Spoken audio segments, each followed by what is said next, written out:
working poor who are having to make hard choices about what they're doing with their hard-earned dollars. They're having to decide whether they're going to pay the rent, whether they're going to pay that heating bill, whether they're going to pay the lighting bill, or whether they're going to buy food. And of course, when we're making those hard kind of decisions, the food is often the component that gets left behind.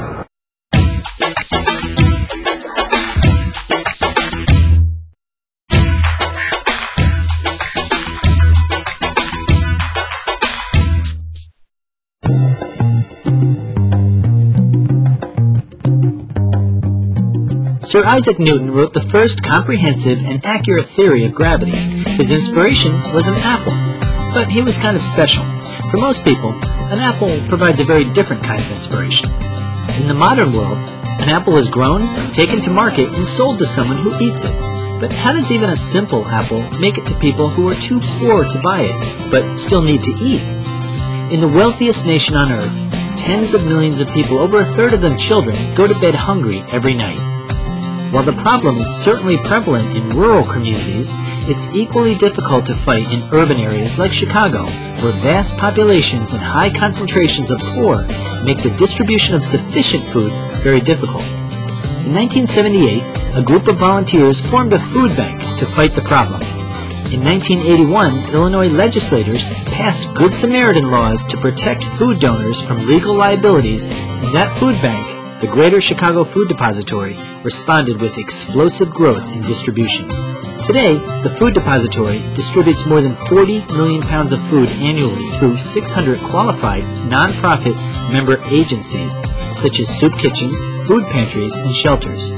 Their distribution chain includes grocers, institutional kitchens, warehouses, and independent volunteer and charitable agencies. It can be as elaborate as contracts with original food manufacturers or as simple as the agency mart, where agencies can obtain staple items on the spur of the moment, just as if they were shopping in a grocery store. The Food Depository is a food bank. It's Chicago's food bank. It's one of the largest in the United States and one of the most sophisticated.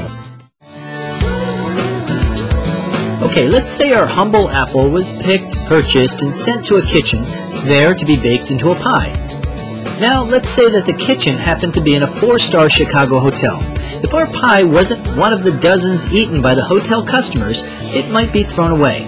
But the Greater Chicago Food Depository, in an effort to shorten its distribution chain to get nutritious, prepared foods to the needy, might send a driver certified in food handling techniques to pick up that pie. But most food distribution chains are longer.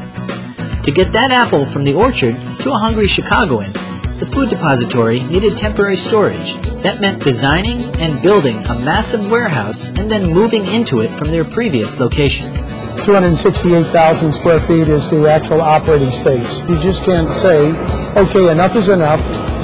Let's move out of this facility and move into the big brand new facility that's down the street just waiting for us to occupy. It didn't happen that way. Now, to get our apple directly to the needy, the Greater Chicago Food Depository developed its Produce People Share program. The apple would go from a grower to the warehouse, there to be distributed within days.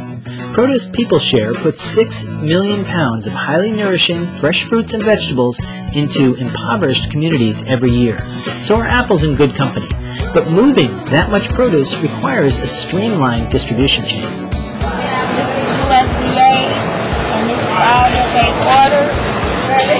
Then you got the whole order that they order. Like now they're missing one, so you got to go ahead and go get that. We are not going to be left with food in the warehouse that perhaps maybe because we weren't efficient in our practices, it's going to spoil and we're going to have to dispose of it. There'll be a greater efficiency in the throughput of the products from receiving through shipping.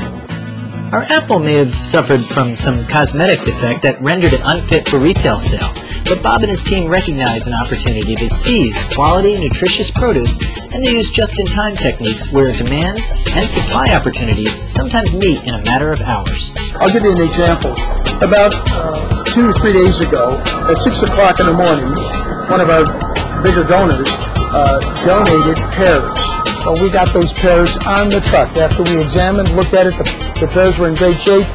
We quickly moved them from the receiving dock to the shipping dock. But the important thing was to capitalize on the opportunity.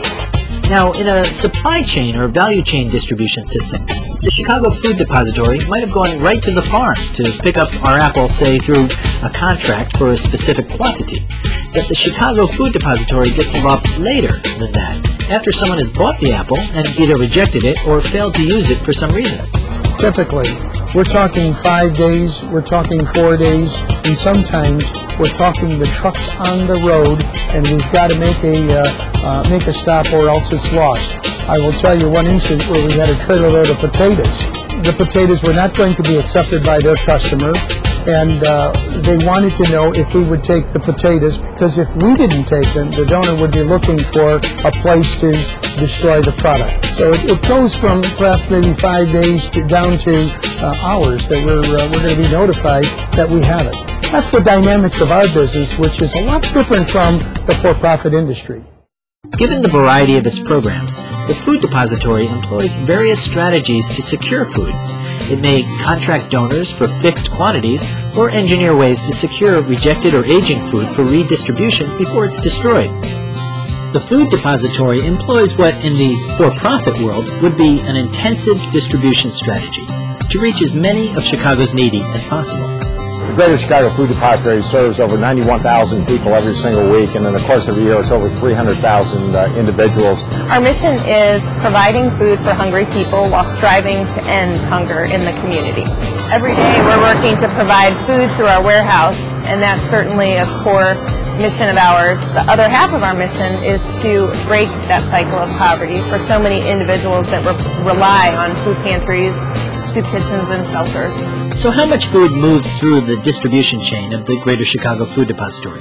Well, as we said, they distribute more than 40 million pounds of food annually.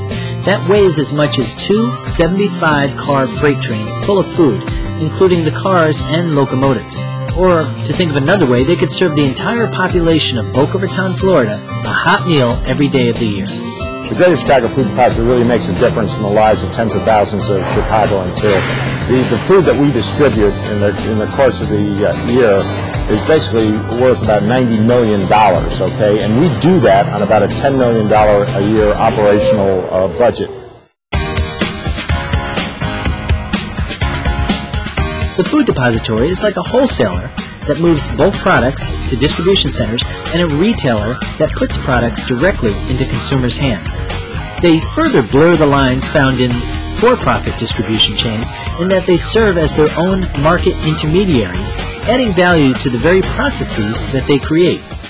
This added value not only secures more volunteer work hours, it also liberates some of the people that the Food Depository serves by giving them a chance at earning a good living.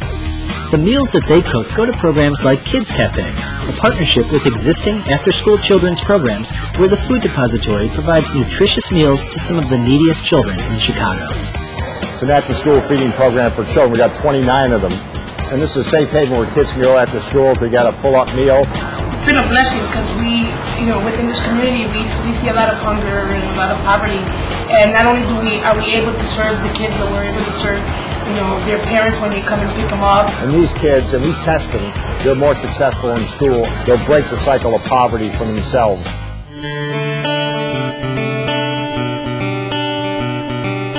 The Greater Chicago Food Depository is always innovating new ways to get food to Chicago's hungriest citizens. They try to shorten the distribution chain in as many ways as possible. One of the quickest ways they have to get our apple to the needy is to put it on the Produce Mobile, a truck that moves produce directly into poor neighborhoods and hands the produce out for free. The Produce Mobile is a mobile farmers market, as we like to call it. It essentially is a mechanism for us to directly distribute food to the needy. Our primary business is to distribute food to our agencies, who in turn distribute the food to the needy. They have to provide some volunteer support to man the stations at the Produce Mobile, but this is a direct distribution mechanism. When we decal the vehicle, it was I always thought that was a very important component, because if you were sitting in your house, wherever that may be, or in your apartment, and you notice that there's a trailer out there, all you would see is a white roof. What I want them to see is the fact that there's food out there. The Greater Chicago Food Depository is out there. Go on down there and get some food. We're out here every day making a difference in the lives of individuals, but from a business perspective, it's the smart thing to do. It's really an economic imperative, because if we can feed children, then we've got children that are going to graduate from school and they're going to get a job and they're going to go to college, okay? They're going to end up being taxpayers, contributing to our society and improving our economy. That's what we really want to do at the end of the day.